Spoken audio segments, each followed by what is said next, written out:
नमस्ते बच्चों, कनेक्टेड में आपका स्वागत है। बच्चों, आज हम माता का आंचल पाठ पढ़ेंगे। आज की कक्षा में हम निम्नलिखित चीजें सीखेंगे। माता का आंचल पाठ पढ़ेंगे। ये पाठ शिव पूजन सहाय द्वारा लिखित है। जहाँ लड़कों का संग तहाँ बाजे मृदंग, जहाँ बुड्ढों का संग तहाँ खर्चे का तंग।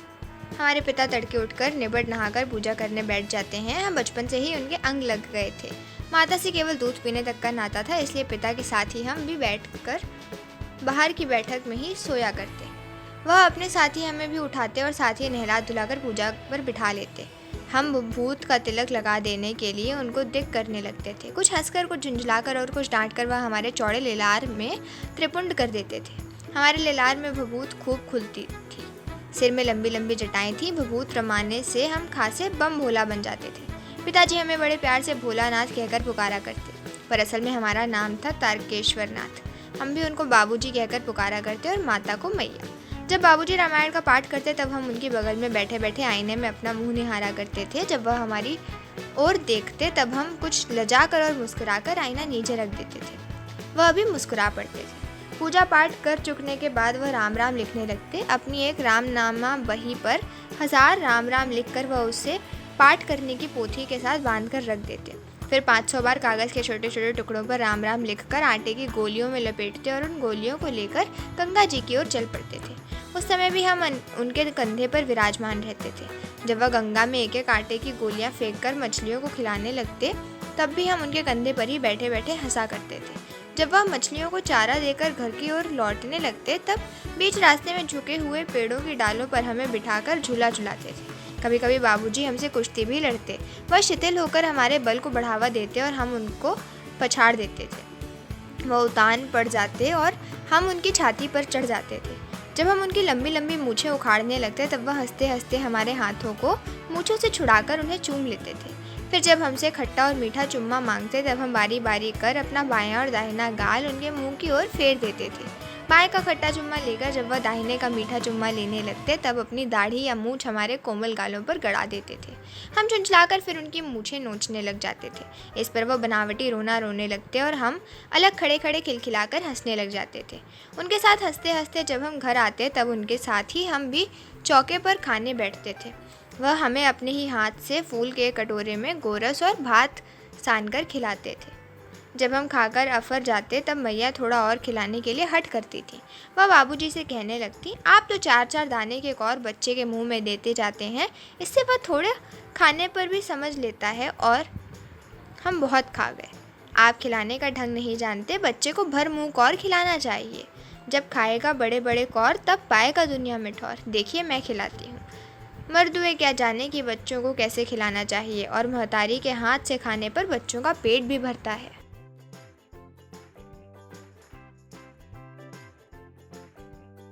ये कह वह थाली में दही भात सानती और अलग अलग तोता, मैना, कबूतर, हंस, मोर आदि के बनावटी नाम से कौर बनाकर ये कहते हुए खिलाती जाती कि जल्दी खा लो नहीं तो उड़ जाएंगे।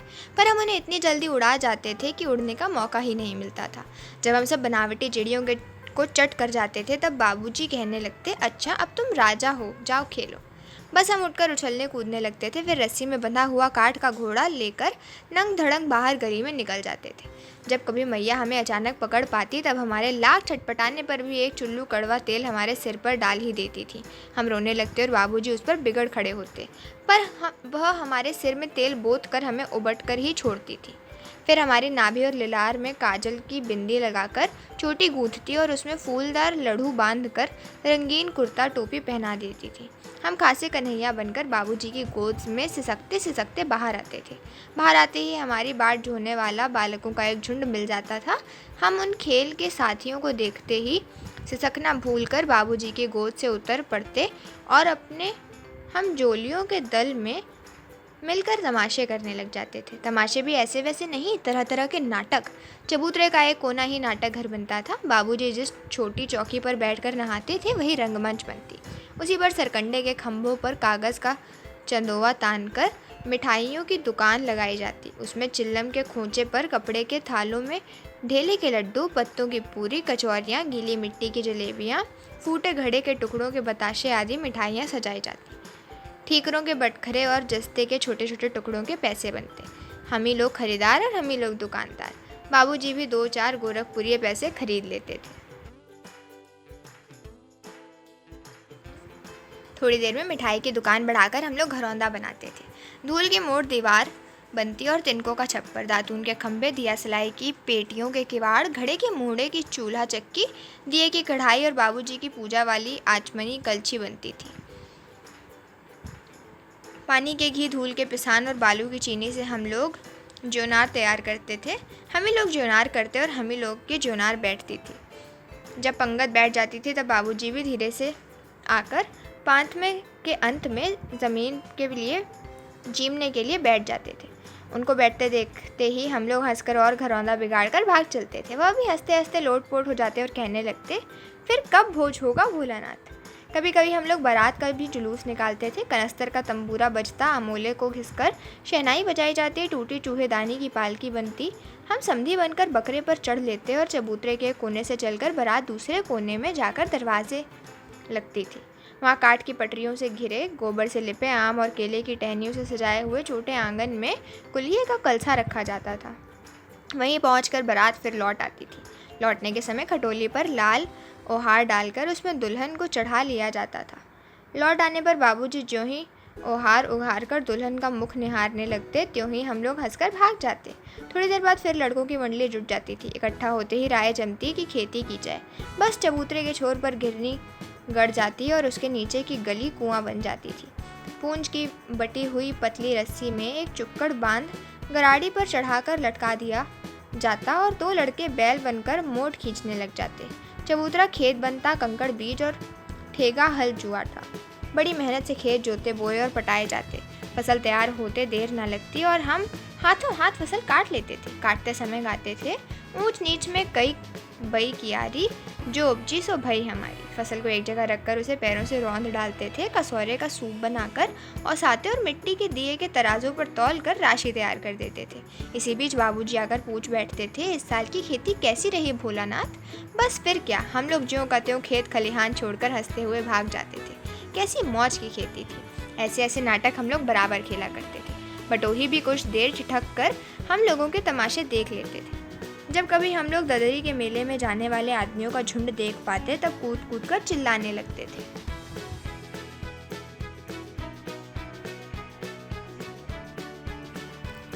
चलो भैया ददरी सतु बिसान की मोटरी। अगर किसी दूल्हे के आगे आगे जाती हुई ओहारदार पालकी देख पाते तब खूब जोर से चिल्लाने लगते थे, रहरी में रहरी पुरान रहरी, डोला के कन्या हमार मेहरी।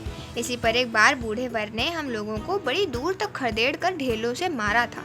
उस खसूट खबीस की सूरत आज तक हमें याद है। ना जाने किस ससुर ने वैसा जमाई ढूंढ निकाला था। वैसा घोड़ मुहा आदमी हमने कभी नहीं देखा। आम की फसल में कभी कभी खूब आंधी आती थी। आंधी के कुछ दूर निकल जाने पर हम लोग बाग की ओर दौड़ पड़ते थे। वहाँ चुन चुन कर घुले घुले गोपी आम चापते थे। एक दिन की बात है, आंधी आई और पट पड़ गई। आकाश काले बादलों से ढक गया। मेघ गरजने लगे, बिजली कौंधने और ठंडी हवा सनसनाने लगी। पेड़ झूमने और ज़मीन चूमने लगे। हम लोग चिल्ला उठे और 1 पैसा की लाई बाजार में छितराई। बरखा उधरे बिलाई, लेकिन बरखा ना रुकी और भी मूसलाधार पानी होने लगा। हम लोग पेड़ों की जड़ से धड़ से सट गए, जैसे कुत्ते के कान में अठाई चिपक जाती है। मगर बरखा जमी नहीं, थम गई। बरखा बंद होते ही बाग में बहुत से बिच्छू नजर आए। हम लोग डरकर भाग चले। हम लोगों में बैजू बड़ा ढीठ था। संयोग की बात, बीच में मूसन तिवारी मिल गए। बेचारे बूढ़े आदमी को सूझता कम था। बैजू उनको चिढ़ाकर बोला, बुढ़वा बेईमान मांगे करेले का चोखा। हम लोगों ने भी बैजू के सुर में सुर मिलाकर यही चिल्लाना शुरू किया। मूसन तिवारी ने बेतहाशा खदेड़ा। हम लोग तो बस अपने अपने घर की ओर आंधी हो चले। जब हम लोग ना मिल सके तब तिवारी जी सीधे पाठशाला में चले गए। वहाँ से हमको और बैजू को पकड़ लाने के लिए 4 लड़के गिरफ्तारी वारंट लेकर छूटे। इधर ज्यों ही हम लोग घर पहुँचे त्यों ही गुरुजी के सिपाही हम लोगों पर टूट पड़े। बैजू तो 9-11 हो गया, हम पकड़े गए। फिर तो गुरुजी ने हमारी खूब खबर ली। बाबूजी ने यह हाल सुना, वह दौड़े हुए पाठशाला में आए। गोद में उठाकर हमें पुचकारने और फुसलाने लगे, पर हम दुलारने से चुप होने वाले लड़के नहीं थे। रोते रोते उनका कंधा आंसुओं से तर कर दिया। वह गुरुजी की चिरौरी करके हमें घर ले आए। रास्ते में फिर हमारे साथी लड़कों का झुंड मिला। वे जोर से नाचते और गाते थे।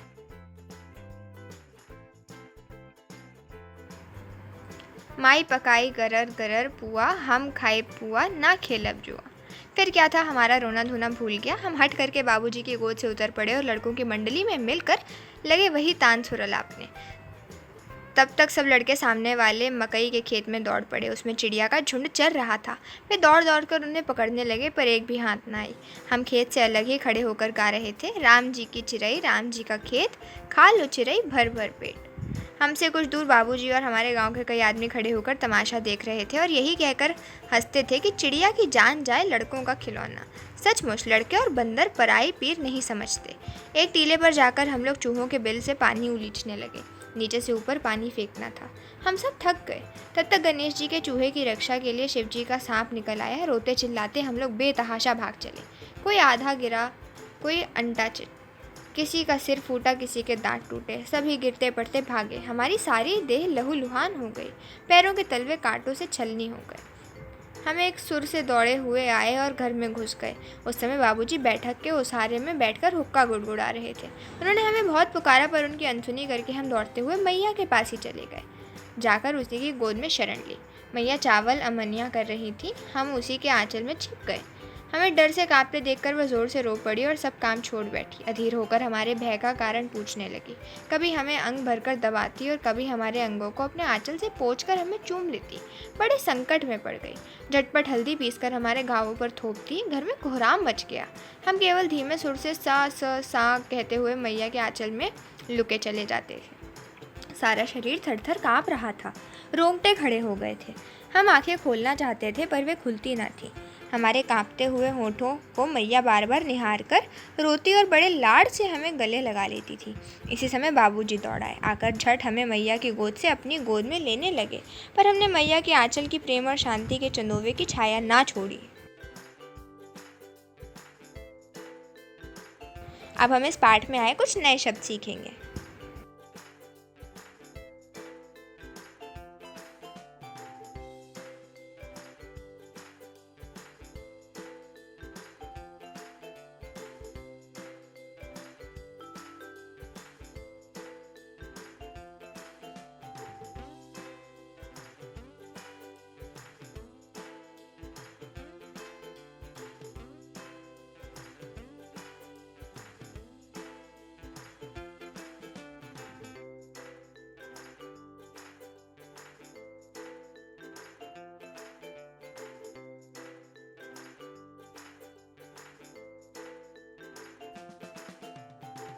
निम्नलिखित प्रश्नों के उत्तर दीजिए।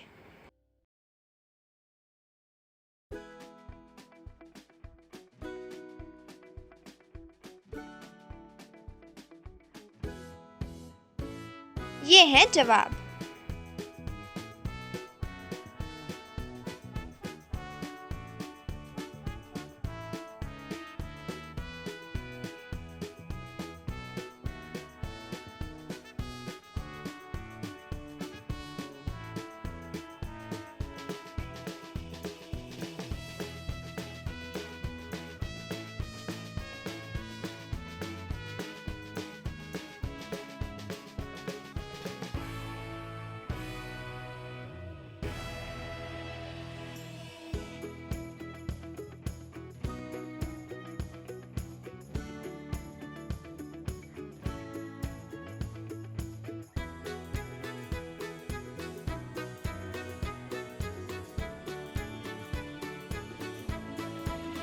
निम्नलिखित रस के प्रश्नों को पढ़कर पूछे गए प्रश्नों का उत्तर लिखिए।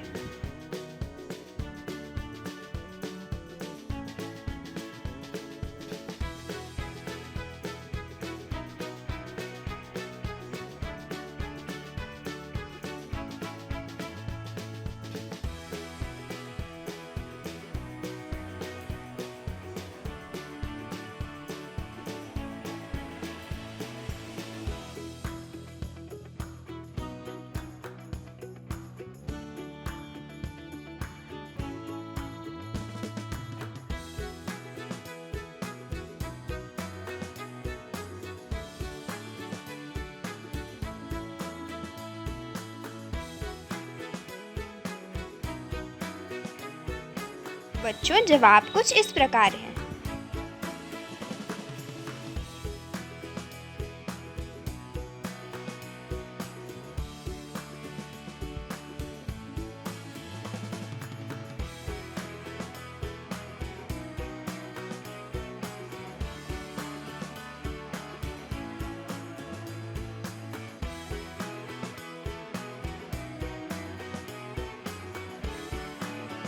तो बच्चों, ये था आज का पाठ। आशा करती हूँ कि आप सबको खूब आनंद आया होगा। आज की कक्षा यहीं समाप्त हुई। अगली कक्षा में मिलते हैं एक नए पाठ के साथ। धन्यवाद।